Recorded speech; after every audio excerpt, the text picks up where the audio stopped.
Hey guys, this is Nurul Huda and I am an educator at an online learning app that is Unacademy. There also I am posting videos which are going to be very helpful for you for your CSI net preparation. So if you are enjoying my videos, if you are liking my teaching skills on YouTube, then I hope you will also like my videos on Unacademy as well.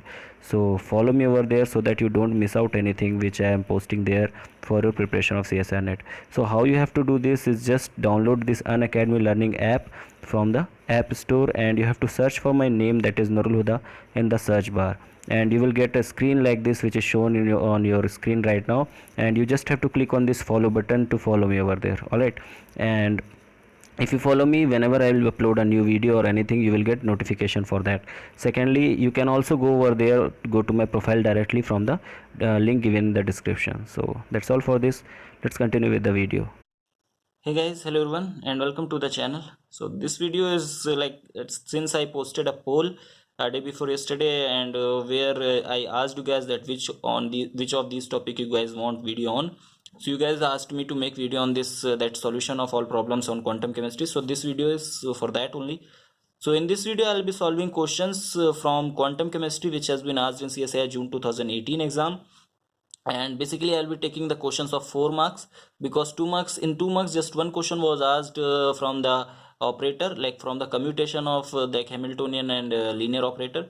So that question I hope you guys know how to solve it, and if you guys don't know, I have already solved on my Unacademy profile, so you can watch over there. And in this video I'll be just taking 3 questions which were asked from quantum mechanics in the 4 marks like part C of the exam. So I hope like you people will be able to solve, and it took a lot of time, a lot of effort for me to solve these questions out, because the questions were not that easy, and it took a lot of research, lot of I have searched a lot of things to understand them well, and to tell you guys, to explain you guys that how to solve those things. Okay, so just enjoy the video, and do tell me at the end of the video that how much you liked it, or what are the doubts you people have. So yeah, so just let's continue with this video. Okay, so let's talk about this question which was asked for 4 marks. It says that a particle in the state phi is equals to psi 1 plus 3 psi 2, where psi 1 and psi 2 are eigenfunctions of Hamiltonian of particle, and with eigenvalues E1 and E2. So E1 and E2 are eigenvalues of them, and the average energy of the particle in state phi is. So this is the question where you have to find out the average energy of it. So although this question was not that difficult, yeah, it was quite easy question from the from this quantum chemistry, and it was asked for 4 marks. So let's try to attempt this question. Let's see that how to solve this question. All right, so first of all we'll just write down that what is given to you. So the state is given like phi is equals to psi 1 plus 3 psi 2. So this is what you have to operate the Hamiltonian on. Okay, so this is what the wave function you are given with, and we know that the Hamiltonian is given by like h like h psi is equals to e psi. So this is what you are given with. So if you have like, if you are dealing with psi 1, then eigenvalue will be E1. Okay, so as it is given in the question, so E1 is the eigenvalue when you are dealing with psi 1. Similarly, you will be having h psi 2 is equals to E2 psi 2. Okay, so here you are operating this Hamiltonian on psi 2 wave function. Okay, now the average energy is given by, so average energy is given by, let's say E is equals to like we have to operate this wave function, that is psi. So psi star h, we are operating Hamiltonian on them, so it will be written like this, upon we'll be having psi star psi. Okay, so this is how you have to, this is the formula for your average energy. So what this formula says, that you are operating this operator, that is Hamiltonian operator, on psi. Okay, so this is the conjugate of this psi conjugate, and this is psi. Okay, and in the denominator you are just multiplying the conjugate to the wave function which is given to you. So we'll just put the values of them. So like conjugate, we all know that if iota is given in the wave function, then the sign changes, but here no iota is given. So your 5 star will become to be, so I'll just write over here. So 5 star will also be same, that is psi plus 3 psi 2. Okay, so psi 1 plus 3 psi 2. So this is what your phi and 5 star both will look like. Now we'll just operate it, and we'll just open it out. We'll just put the value of phi star and phi. Okay, so what it comes out to be, it will come out to be this, that is psi 1 plus 3 psi 2 all right. Then your Hamiltonian is there, and then psi 1 plus 3 psi 2, and in the denominator we are having the same things, that is psi 1 plus 3 psi 2 into psi 1 plus 3 psi 2. So we have dot product in the denominator. So now you have to use the like the property of operators, like that is your, like over here you are having some of them, okay, and you are operating on the same operator, that is Hamiltonian. So see how it will open. First you have to take this Hamiltonian operator and this wave function, okay, then you have to take this Hamiltonian and this operator, then you have to take this with Hamiltonian and this operator, okay, sorry, this wave function, and then this wave function, this operator, and this wave function. So like that you have to open the bracket, okay. So let's see how it will be done. So when you open them up, you will be getting this thing, that is I will write them like this. So it will be psi 1 Hamiltonian, then your psi 1, because I have taken this Hamiltonian and this wave function, okay. Now this bracket will be closed, then I'll be having plus sign, okay. So I'll be just putting plus sign over here, then we'll be having, wait, then we have to take this Hamiltonian and this one, so it will come out to be 3 will come outside. We are taking this Hamiltonian and this one, okay. So yeah, so what we will get, we will get this, that is 3 is coming out, like we have taken first this wave function Hamiltonian and this, and then we are taking this wave function Hamiltonian and this one, okay. So 3 is constant, so it will come outside the, so it will become psi 1 from here, then your Hamiltonian, and then your psi 2, then we are adding all those things. So 3 plus, and then again 3, that will be now we are taking this and this, okay. So 3 will come outside, and again we are having psi 2, then Hamiltonian, and then psi 1, okay. So this is the way of doing it. And the last one where we will take this and this one, so 3 and 3 both will come outside, and total will come out to be 9, and then your psi 2 Hamiltonian, and then your psi 2, okay. So this is what it will come out to be in the numerator. In the denominator, if you will solve, so in the denominator you will get like, you first you have to take this into this, then like the way you are doing this, like a plus b into c plus d, so that's what you have to do. So over here you will be getting like psi 1 plus 3 psi 1 psi 2 plus 3 psi 2 psi 1, sorry, and plus 9 psi 2 psi 2, okay. So this is what you will get in the denominator. So now you have to put the value of eigenvalues. So whenever you are operating on a particular wave function, like over here it means that this Hamiltonian is being operated on psi 1, okay. Over here it means Hamiltonian is being operated on psi 2, here it is operated on psi 1, and here it is operated on psi 2. So like that you have to put. So we know that when it is operated on psi 1, the eigenvalue is e1. Similarly, when it is operated on psi 2, the eigenvalue is e2. So we'll just put the values which is given in the question. So it will come out to be e1, and in the bracket we will write psi 1 psi 1, because it has been operated on psi 1, and with this, like this psi 1 is over here, so we'll write psi 1 psi 1, then plus 3 over here we will be writing psi e2, because it is operated on psi 2, okay. So it is operated on the second wave function, so that's why we will write e2 as it is given in the question, okay. And then we will be having psi 1 psi 2, and then plus again it is operated on, just see the right hand side what is written. So it's psi 1, so it is operated on psi 1, so we will be writing eigenvalue, that is e1 for that. So 3 e1, and then psi 2 psi 1. You just have to write the way they are written, like psi 2 psi 1, so just write psi 2 psi 1, psi 1 psi 2, so just write psi 1 psi 2, and plus 9 times of, over here it is operated on e2, so we'll just write psi 2, so we'll just write e2 psi 2 psi 2. So this is what it is, it will come in the numerator, and in the denominator the things will be same, okay. So we'll just write down the same thing, that is psi 1 psi 1 plus 3 psi 1 psi 2 plus 3 psi 2 psi 1 plus 9 psi 2 psi 2, okay. So this is what you will get in the denominator.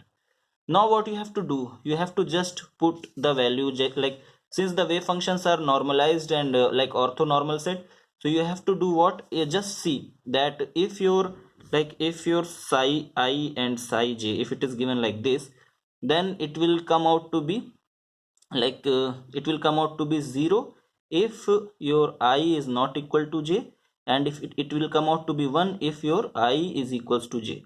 That means if these two are same, then it will come out to be 1, and if these two are different, then it will come out to be 0. So that's what you have to put over here. So this is the property of orthonormal sets, sorry, orthonormal wave function. So we'll just put the value of that. So here both of the things are same, so I is equals to j. See, just see the subscript which is written here. So 1 1, so that's why they are same, so you will get 1 over here.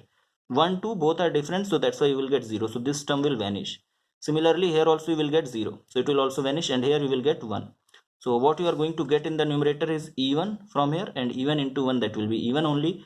Here you will get 0, here you will get 0, here you will, what you will get, e2 into 1, so you will get 9 e2.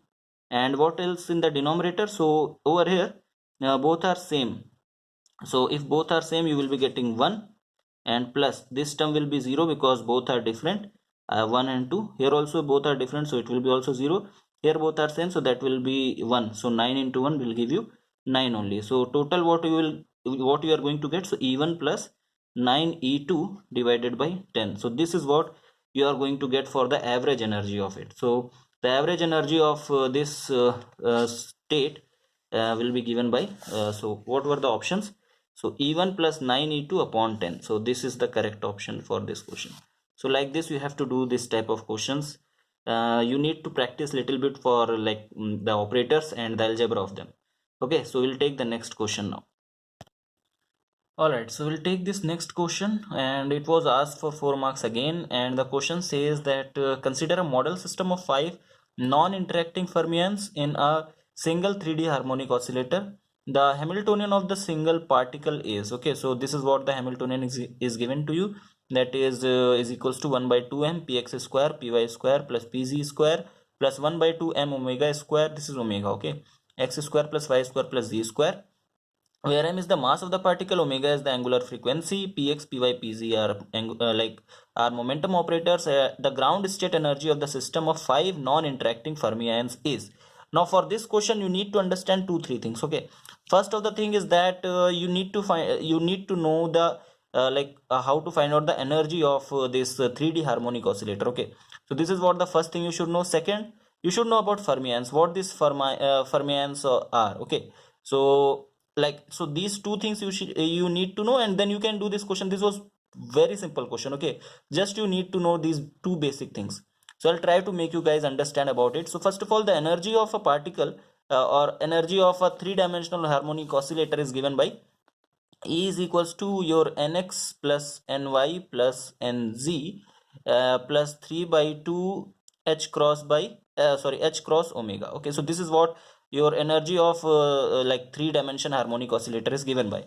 Now where nx, ny and nz are number of particles in x, y and z directions, and 3 by 2 is and h cross is your like h by 2 pi, and omega is your angular frequency. Okay, so now you need to find out what are the values for ground state. So for ground state you will be having like nx is equals to ny is equals to nz is equals to 0. So all will be 0. So I'll just write it like this. So 0 0 0. For the next state it will be like 1 0 0. For the next one it will be like 1 1 0. Okay, and for the next one it will be like 1 1 1. So this is how you need to know, and you need to give like you need to do all these things. Okay, so let's see how you can arrange them now to find out the energy of different states. So for the ground state you will get, if you put all 3 is equals to 0, so you will get 3 by 2 h cross omega. Now if you put 1 0 0, then you will be getting 5 yeah, so I'll just solve it out. Okay, so it will be like for ground state or E0, it will be like 0 0 0 plus 3 by 2, so 0 plus 0 plus 0 3 by 2 and h cross omega, so it will come out to be 3 by 2 h cross omega. So this is what you get. And for first one you will be getting like 1 plus 0 plus 0 plus 3 by 2 h cross omega. So if you will solve this, so 2 plus 3, that will come out to be 5 by 2 h cross omega. So this is what you will get. Again, if you put these three values, like they're like 0 sorry 1 1 0, it can be like 1 0 1, like this is a degenerated state. Okay, so like it can have three values like 1 0 1 1 sorry 0 1 1. So any of these value, like nx, ny and nz can have any value. So don't get confused, like nx is y having 1 and y and ny and nz are having 0. You can also have like nx is equals to 0 and ny is equals to 1 and nz is equals to 0. So any of these value, like what I'm trying to say is this, that it can be like this also and it can be like this also. Okay, so because all these three are degenerate, so that's why you can put any of these values. Okay, now the next one, for this one it will be like, so E is equals to, it will be like 1 plus 1 plus 0 plus 3 by 2. So this will be 2 and 2 into 2 will give you 4 plus 3, so 7. So h cross omega, so it will come out to be 7 by 2 h cross omega. So this is how you will get. And for the next one, E is equals to, you will be getting 1 plus 1 plus 1 plus 3 by 2 h cross omega. So if you will solve it, so it will be 3 into 2 will be 6 plus 3 is 9. So you will get 9 h cross omega by, sorry, 9 by 2 h cross omega. So this is what you will get. So I'll just draw it in a way of like how you have done like for the energy levels. So I'll just draw them like this. So for the ground state, the energy is given by 3 by 2 h cross omega. So over here you are, next one you are having 5 by 2 h cross omega. For the next one you are having 7 by 2 h cross omega. For the next one you are having 9 by 2 h cross omega. Now the particle are fermions. Now you need to know about fermions. Okay, so there are two particles basically, bosons and fermions. Both are different from each other. Bosons does not follow Pauli exclusion principle and fermions follow Pauli exclusion principle. And if I will go into explanation of fermions, it will take a lot of time. You can consider them like electrons are also a part, like electrons are also kind of fermions. Okay, so that means they will be filled similar way in like the electrons are filled. So just fill these energy levels in the way like you fill for electrons. So you are having 5 non-interacting fermions. So like 2 will be like this because the spins are opposite. So in fermions also spins are like half of the spin, like plus half and minus half. So they will be filled like this. The next 2 can be filled like this and the fifth one will be filled like this. So this is how you can fill the 5 fermions. Now you need to find out the energy of them. So E will be given by, just multiply the number of fermions in a particular energy level and then just add them out. So we are having 2 in 3 by 2 h cross omega, and then we are having 2 in 5 by 2 h cross omega, and then we are having 1 in 7 by 2 h cross omega. So this is what the value of energy state and the number of particle in each energy state. So just multiply all of them. So you'll get 3 h cross omega over here, then 5 h cross omega over here, and then 7 by 2 h cross omega over here. When you will solve them out, the LCM will come out to be 2. It will come out to be 6 plus 10 plus 7, and it will be h cross omega. So just solve them out. 16 plus 7 will come out to be how much it will come out to be. So okay, so now this is what the values of energy which we got till now. So 3 by 2 h cross omega, 5 by 2 h cross omega, and 7 by 2 h cross omega. Now what were the values of nx, ny and nz which gave you these things? So I'll just write it once again. So for 0 0 0 we got this, and for 5 by 2 what were the possible values? So it could be 1 0 0 or 0 1 0 or let's say 0 0 1. So all of any of these three can give you this value. Okay, again for 7 pi by 2 7 by 2 h cross omega, we were having 1 1 0 or 1 0 1 or 0 1 1. Okay, so now let's write down the degeneracy of them. So its degeneracy is 1, its degeneracy will be 3 because there are 3 energy states which will give you 3 values of nx, ny and z which will give you the same energy level, and here also the degeneracy is 3. So now let's draw this thing in a way so that we can fill the electrons over here. So for first one, that is 3 by 2 h cross omega, we'll be having just one level. Then comes for 5 by 2, we'll be having 3 levels.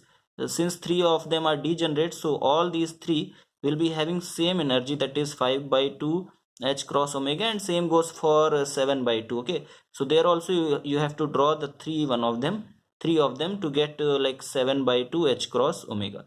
Now you need to fill the electrons. Now you have to understand the value, like the term fermions. Okay, now this fermions, you need to know about these things. Okay, now these fermions are like, these things are like, there are two things. Okay, basically in quantum mechanics, in quantum chemistry, there are two particles, two major like division in the particles. One are fermions and others are bosons.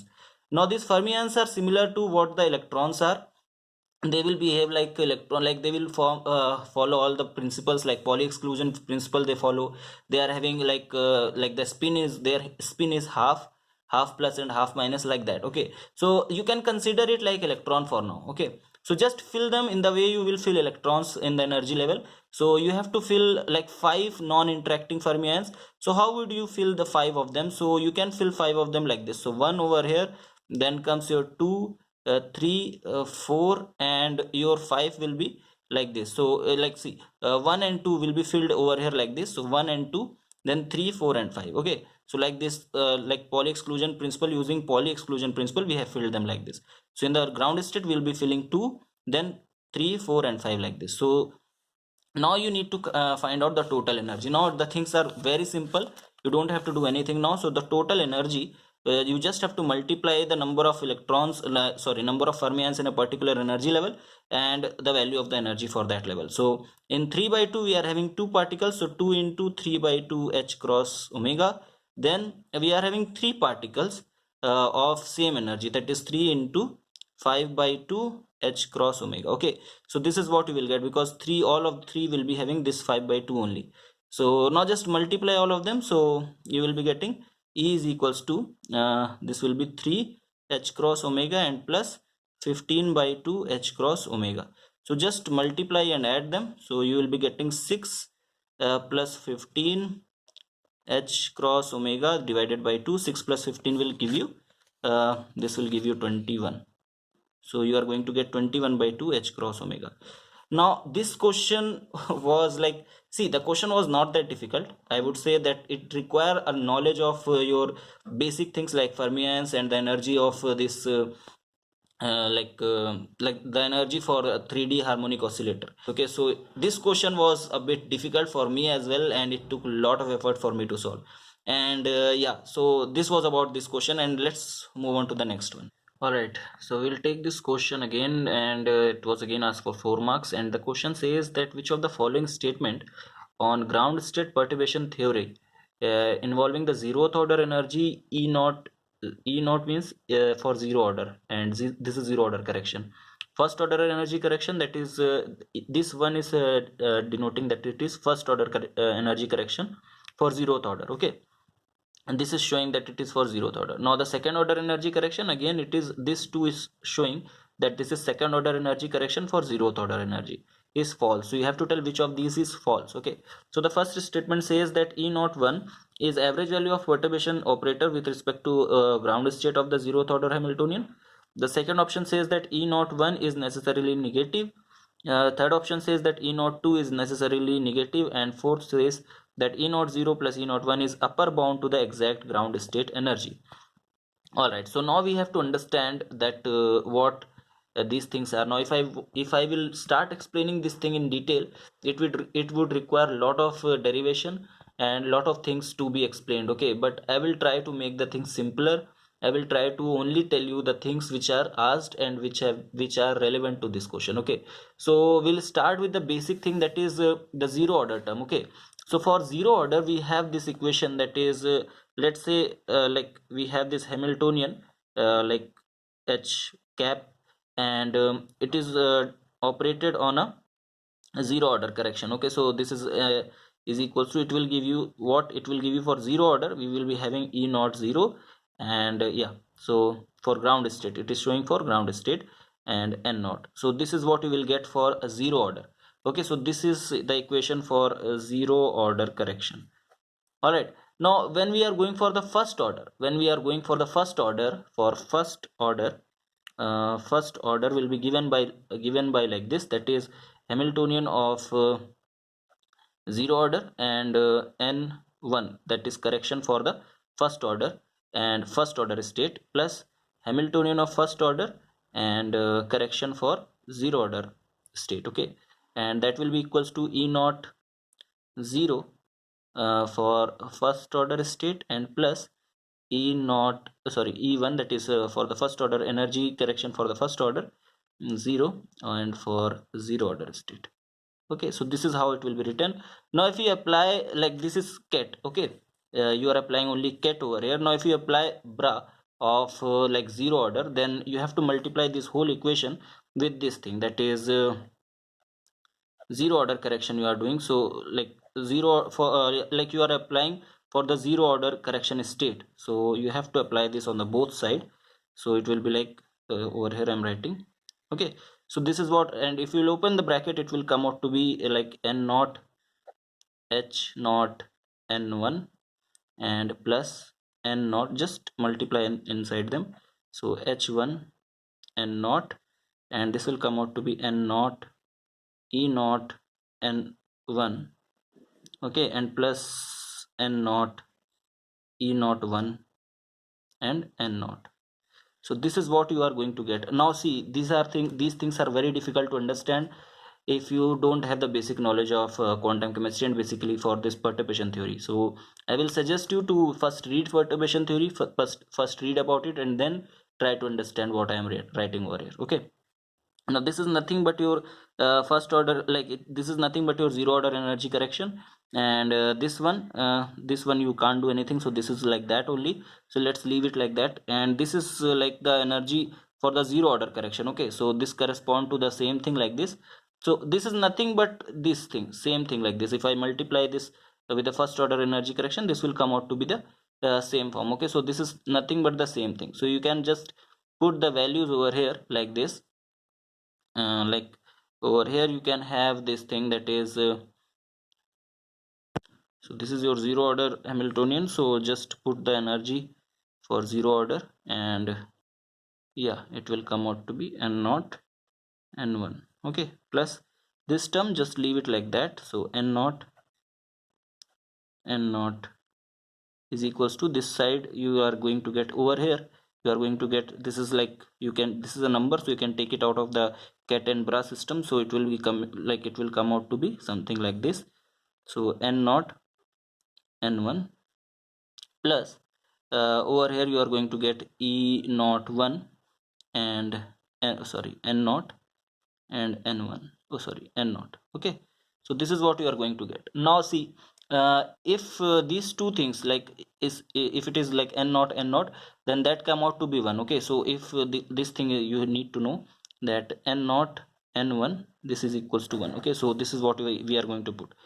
So n naught sorry, n naught n naught, if both of the things are same, then it equals to 0, and if we have n naught and n1, then it will be equal to 0. So this term will come out to be 0, and this term will also come out to be 0.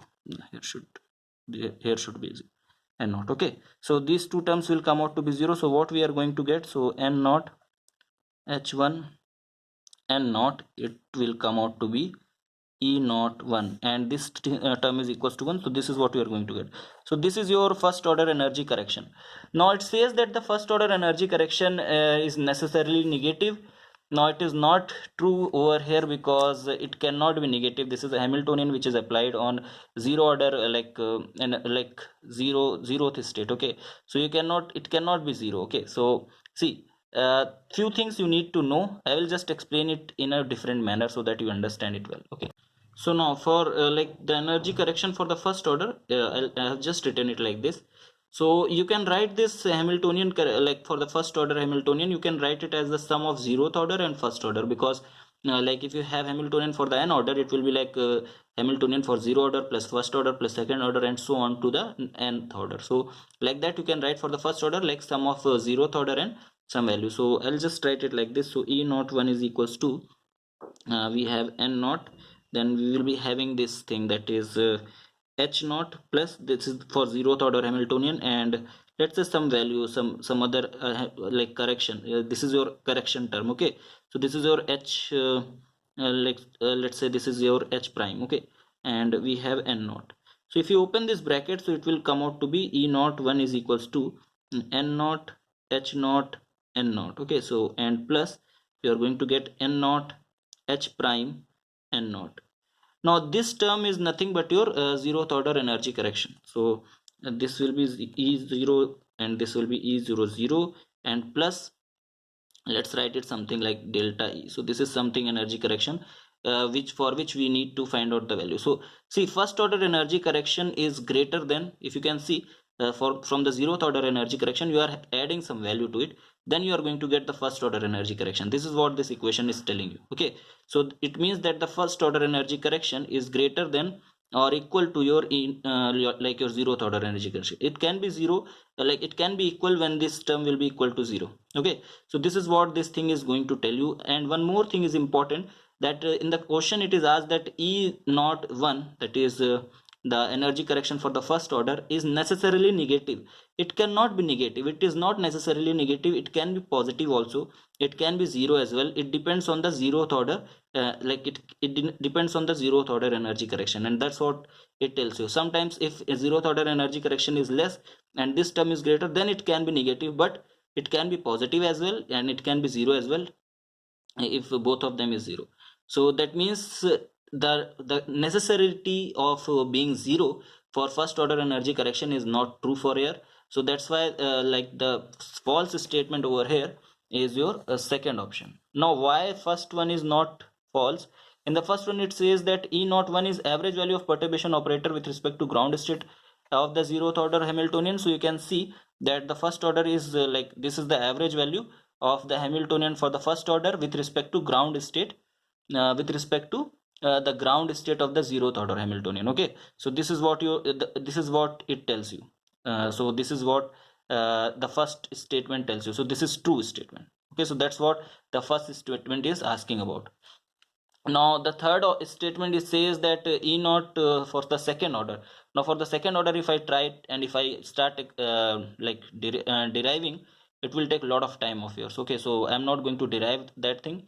And it is again saying that E naught 0 plus E naught 1 is the upper bound of exact ground state energy. So just add both of them, just add for the E naught 0 and E naught 1, just add both of these value and you will get the upper bound to the exact ground state energy. Okay, so this is what, this is also true. So fourth option is also true. Third one, I'll just show that what the second order energy correction looks like. Okay, I'll just show you so that you get to know that how it will be negative.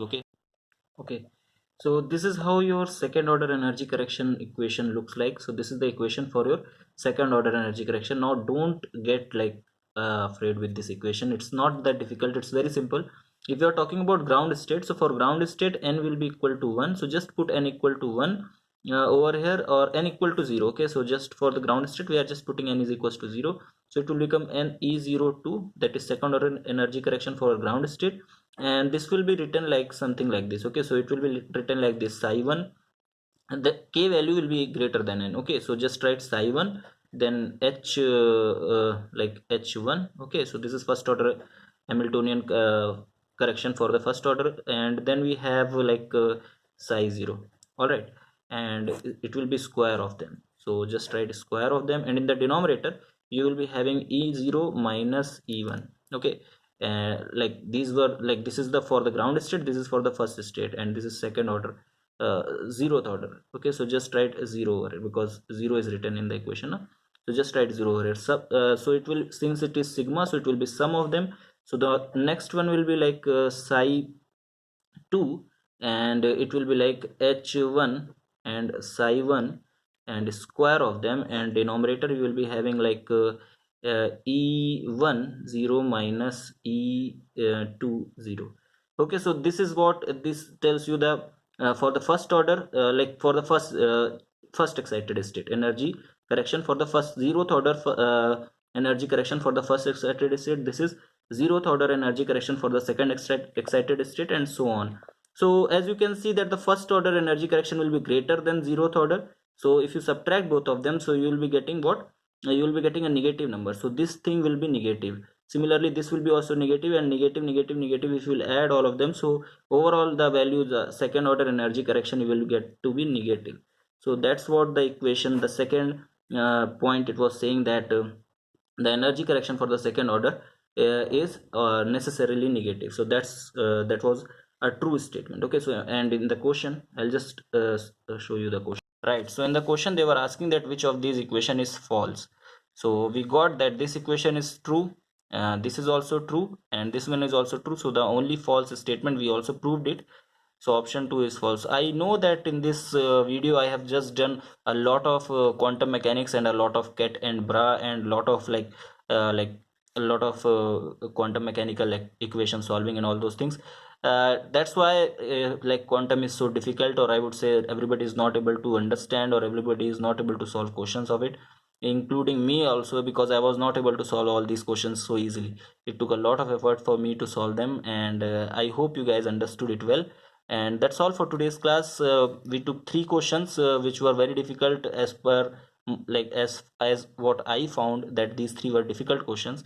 And yeah, so I hope that if similar kind of question will be asked in upcoming CSIR net exam or in any exam, you guys will be able to do them. Okay, and I'll be solving more questions from CSIR June 2018. So if you guys have any request, if you guys want me to solve any question from CSIR net June 2018, then you can write it in the comment section, and do tell me how much you like this video, or you understood these things or not.